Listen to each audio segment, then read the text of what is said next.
Hello દોસ્તો, કેમ છો સૌ? મજામાં ને? સારું મિત્રો, સ્વાગત છે આપનું આપની ચેનલ ફરતો ગુજરાતી પર. અને આજે આપણે બનાવશું વેજીટેરિયન સોયા મટર કીમા. અને જોડાઈ જાઓ મારી સાથે. તો સૌથી પહેલાં આપણે સોયાબીનને 4 થી 5 વખત ધોઈ લેશું, એકદમ ક્લીન થઈ જાય. ત્યારબાદ આપણે એને નિમક નાખી અને 10 મિનિટ માટે બોઇલ કરશું.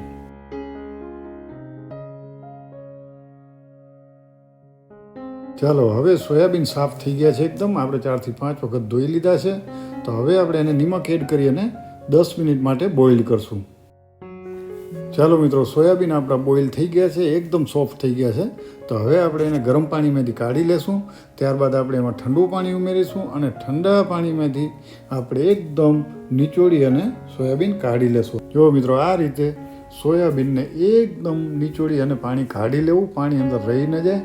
મિત્રો, સોયાબીનમાં કેલ્શિયમ અને આયરન ભરપૂર હોય છે અને પ્રોટીન પણ ભરપૂર માત્રામાં હોય છે.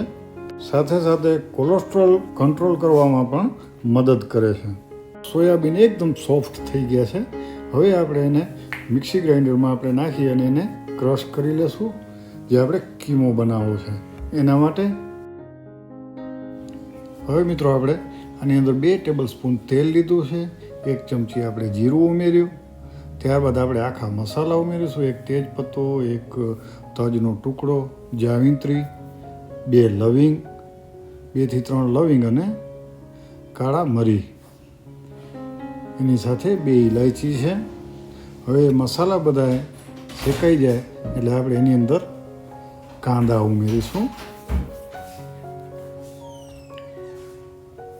તો મિત્રો, વ્યવસ્થિત અને ટાઈમ પ્રમાણે એને પકાવવાનું, મસાલાને પણ પાકવા દેવાના બરાબર. ચાલો, હવે આ સ્ટેજ ઉપર આપણે કાંદા ઉમેરી દઈશું.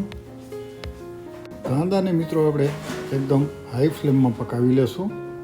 સ્ટર કરી અને પકાવવાના, જેથી બધાએ કાંદા બરાબર રીતે પાકી જાય. તો દોસ્તો એવું છે કે કોઈ પણ કામ આપણે કરતા હોય 5 થી 7 એને આપણે મનથી જ્યારે એમ થાય કે કાંદા એને કામ કરીએ ને રંગ તો એ બતાવે કામ છે, સફળ થાય. ત્યારે પછી આપણે આપણે જમવાનું આગળની બનાવીએ કે process બીજું કરશું. કોઈ પણ કામ હોય, જમવાનું પણ ટેસ્ટી તો જ બને જો આપણે મનથી કરતા હોઈએ, દિલથી કરતા હોઈએ તો જ.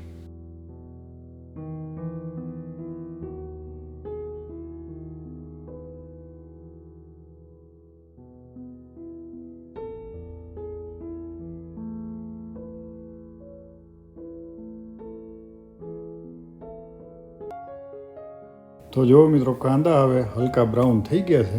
આપણે એની અંદર લસણ અને આદુની પેસ્ટ ઉમેરી દઈશું. ઉપરથી થોડું નિમક ઉમેર્યું છે. એને મિક્સ કરી અને આપણે આદુ અને લસણને પણ પકાવી લેશું મિત્રો. હવે મિત્રો, કલર સારો આવે એના માટે આપણે કશ્મીરી લાલ મરચું 1 ચમચી ઉમેર્યું છે, હળદર 1/4 ચમચી, 1 ચમચી ધાણા જીરું પાવડર અને 1/4 ચમચીથી પણ ઓછું આપણે ગરમ મસાલો ઉમેર્યો છે. ગરમ મસાલો બાકી પછી આપણે લાસ્ટમાં ઉમેરીશું થોડો. તો વ્યવસ્થિત રીતે મિક્સ કરી અને આપણે મસાલાને પણ પકાવી લઈશું. થોડું પાણી ઉમેરીશું, કારણ કે મસાલા બળી ન જાય એના માટે. તો પાણી મિત્રો, ગરમ પાણી ઉમેરવાનું હંમેશા, ઠંડુ પાણી ન ઉમેરવાનું. મેં પણ ગરમ પાણી ઉમેર્યું છે.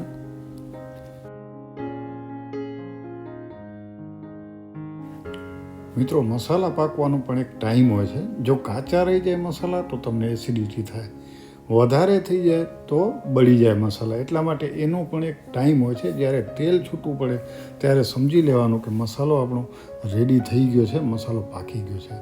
તો હવે મિત્રો, આપણે આની અંદર દહીં ઉમેરીશું. જે આપણે દહીં ફેટીને રાખેલું હતું તે ઉમેરી દઈશું આ સ્ટેજ ઉપર. હવે મિત્રો, દહીંને પણ ફટાફટ આપણે સ્ટર કરી અને પકાવશું, જેથી દહીં ફાટી ન જાય. ચાલો, એની સાથે હવે આપણે લીલા મરચાં પણ ઉમેરી દઈશું. અને મરચાં મિત્રો, આ બહુ તીખા છે, એટલા માટે મેં 1 જ મરચું લીધું છે, કારણ કે સામે આપણે પાછું લાલ મરચાંનો પણ ઉપયોગ કર્યો છે, પાવડરનો. અને મિત્રો, મસાલો પણ તમે જોઈ શકો છો કેટલો સરસ બની ગયો છે અને તેલ પણ છૂટું પડી ગયું છે મિત્રો. તો આનો મતલબ એ છે કે આપણો મસાલો હવે રેડી થઈ ગયો છે. હવે આપણે એની અંદર ચોપ કરેલા ટમેટાં ઉમેરી દઈશું. અને હવે ટમેટાને પણ મિત્રો, આપણે એકદમ વ્યવસ્થિત રીતે આરામથી એનો પૂરતો ટાઈમ આપી અને આપણે એને પકાવી લેશું. ટમેટાં પણ એકદમ ગળી જાય ત્યાં સુધી આપણે પકાવશું. ટમેટાં પકાવવા માટે આપણે ફ્લેમને મીડિયમ હાઈ રાખશું. વચ્ચે વચ્ચે ટમેટાને આપણે સ્ટર કરી અને પકાવશું. હવે તમે જોઈ શકો છો મિત્રો, તેલ એકદમ છૂટું પડી ગયું છે. આનો મતલબ છે આપણો મસાલો એકદમ રેડી છે. તો હવે આપણે આની અંદર વટાણા ઉમેરી દઈશું અને વટાણાને પણ મિક્સ કરી અને પકાવી લેશું બરાબર. એને પણ 5 થી 7 મિનિટનો ટાઈમ લાગશે. તો મિત્રો કલર તમે જુઓ, કેટલો સરસ કલર આવી ગયો છે આપણા મસાલાનો. જોઈને મોઢામાં પાણી આવે છે ને.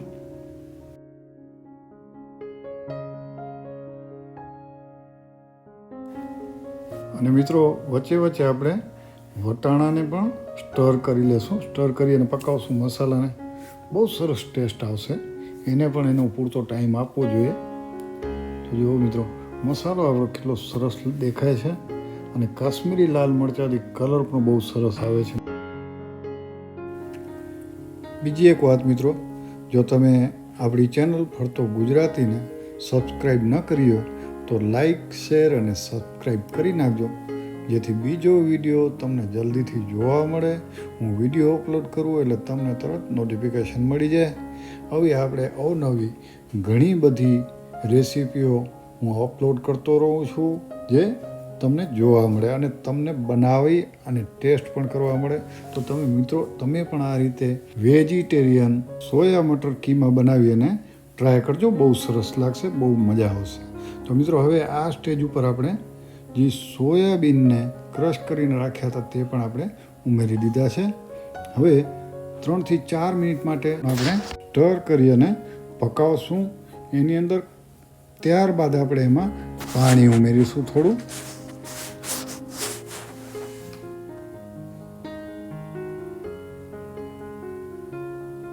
હવે મિત્રો આ સ્ટેજ ઉપર આપણે ગરમ પાણી ઉમેરીશું થોડું. અને મિત્રો એ વાત ખાસ ખ્યાલ રાખજો, કોઈ પણ રેસીપી બનાવતા હોય એની અંદર જ્યારે પાણીની જરૂર પડે તો ગરમ પાણી ઉમેરવું. ગરમ પાણી એટલા માટે કે એની કુકિંગ પ્રોસેસ છે તે સ્ટોપ ન થઈ જાય, ઊભી ન રહી જાય. કારણ કે આપણે એકદમ હીટમાં પકાવેલું છે. પાછું આપણે એની અંદર ઠંડુ પાણી ઉમેરીએ એટલે એની હીટ ઓછી થઈ જાય છે. તો મિત્રો આપણે હવે આ રીતે ઢાંકણ લગાવીને પકાવી લીધું છે.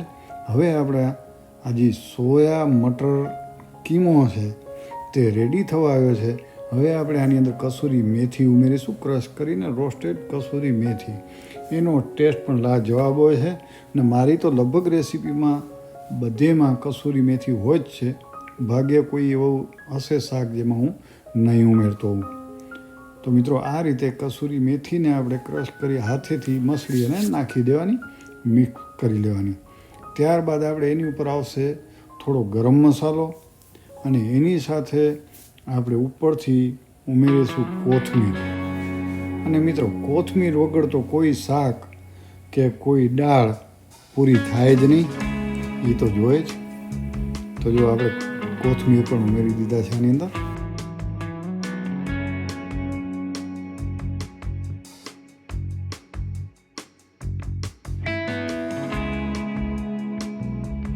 હવે મિત્રો આપણે 5 મિનિટ માટે આને ઢાંકણ લગાવી અને પાછું પકાવશું. ત્યારબાદ આપણે એની અંદર હવે બટર ઉમેરીશું. જો મિત્રો બટર આવી ગયું છે, એકદમ રેસ્ટોરન્ટ સ્ટાઇલ, એકદમ ધાબા સ્ટાઇલ તમને ટેસ્ટ આવશે. બહુ સારો ટેસ્ટ આવશે, બહુ મજા આવશે. તો મિત્રો તમે પણ, હું તો કહું છું, ટ્રાય કરજો. અને તમને આ રેસીપી કેવી લાગે છે તે પણ મને ખાસ કરી અને જણાવજો મિત્રો કોમેન્ટ બોક્સમાં. અને બીજી કોઈ પણ રેસીપી તમારે જાણવી હોય તો તે પણ મને કોમેન્ટ કરજો. તો હું કોશિશ કરીશ તે રેસીપી બનાવવાની અને તમારા સુધી પહોંચાડવાની. તો ચાલો મિત્રો હવે ચેક કરી લઈએ આપણે. તો જો આપણું સોયા મટર કીમા એકદમ રેડી છે. અને હવે આપણે એની અંદર ગરમ મસાલો 1/4 ચમચી જેવો ઉમેર્યો છે, એને મિક્સ કરી લેશું અને બહુ સારો ટેસ્ટ આવશે મિત્રો. તો તમે આ રીતે બનાવી અને ટ્રાય કરજો. તમે એન્જોય કરો સોયા મટર કીમા. ત્યાં સુધી હું બીજી કોઈ રેસીપીની તૈયારી કરું અને તમારા સુધી પહોંચાડું. તો મિત્રો આ સ્ટેજ ઉપર તમારે નિમક પણ ચેક કરી લેવાનું, ઓછું હોય તો તમે ઉમેરી શકો છો. તો મિત્રો તમને આ વિડીયો કેવો લાગ્યો તો ખાસ કરી મને જણાવજો કોમેન્ટ બોક્સમાં. અને મિત્રો ભૂલતા નહીં આપણી ચેનલને સબસ્ક્રાઈબ કરવાનું. તો મિત્રો એકદમ રેડી છે. હવે આપણે ફ્લેમને બંધ કરી દઈશું ગેસને થોડી વાર માટે. ઢાંકણ લગાવી અને આપણે આમને આમ રહેવા દેશું. ત્યારબાદ આપણે જમશું. અને મિત્રો આને તમે આ સોયા મટર કીમાને તમે મસાલા બ્રેડ સાથે પણ લઈ શકો છો, રાઈસ સાથે લઈ શકો અને પરાઠા સાથે પણ ચાલે છે. તો ચાલો મિત્રો, તમે એન્જોય કરો સોયા મટર કીમા અને હું તૈયારી કરું બીજી રેસીપીની. ચાલો મિત્રો, ફરી મળીશું, જલ્દી મળીશું. Bye bye.